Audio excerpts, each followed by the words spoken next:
नमस्कार. आपल्या उजनी धरण अपडेट न्यूज चॅनलमध्ये आपल्या सर्वांचं मनापासून स्वागत. आज 25 जून 2025. आज सकाळी उजनी धरणाची काय स्थिती आहे, उजनीतून भीमा नदीमध्ये किती विसर्ग सोडला आहे, वीरचा विसर्ग नीरा नदी पात्रात कितीने वाढवला आहे, त्याचबरोबर दौंडच्या विसर्गामध्ये किती फरक पडला आहे, बनगाडच्या विसर्गामध्ये काय बदल झाला आहे, याची आपण सविस्तर माहिती घेणार आहोत. आज सकाळी उजनी धरणाची एकूण पाणी पातळी 495.410 मीटर, तर एकूण पाणी साठा हा 101.39 TMC आणि उपयुक्त पाणी साठा हा 1068.51 दशलक्ष घनमीटर म्हणजे 37.73 TMC उपयुक्त पाणी साठा सध्याला झालेला आहे.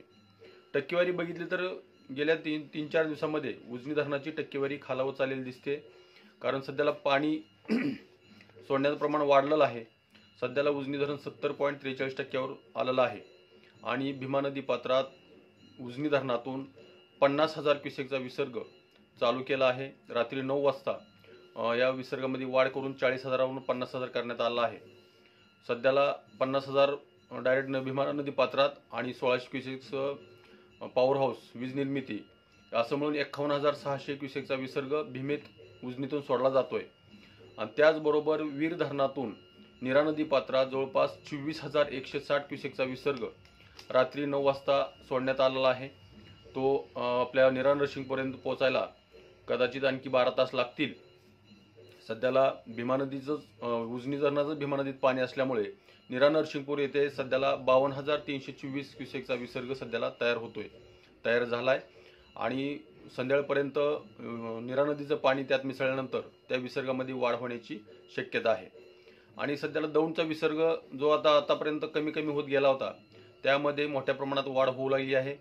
आज सकाळी 6 वाजता दौंडचा 26,874 क्युसेकचा विसर्ग उजनीत येतोय आणि बनगाडच्या विसर्गामध्येही मोठ्या प्रमाणात वाढ होऊ लागली आहे. सध्याला 19,719 क्युसेकचा विसर्ग सध्याला उजनी धरणाच्या दौंडच्या दिशेने येतोय. म्हणजे आणखी कदाचित पाणी वाढण्याची शक्यता नाकारता येत नाही, कारण मावळ खोऱ्यात गेल्या 3-4 दिवसापासून मोठ्या प्रमाणात पाऊस चालू आहे. पवना, मुळशी, टेमघर, वरसगाव, कलमोडी, खडकवासला या धरण पाणलोट क्षेत्र परिसरात पावसाचं प्रमाण जास्त असल्यामुळं त्यातून आणखी पाणी वाढण्याची शक्यता नाकारता येत नाही. तर अशाच उजनीच्या ताज्या घडामोडीसाठी, ताज्या अपडेटसाठी आपल्या उजनी धरण अपडेट न्यूज चॅनलला लाईक करा, सबस्क्राईब करा, शेअर करा. उजनी धरण अपडेटसाठी बेंबळेहून सिद्धेश्वर शिंदे. धन्यवाद.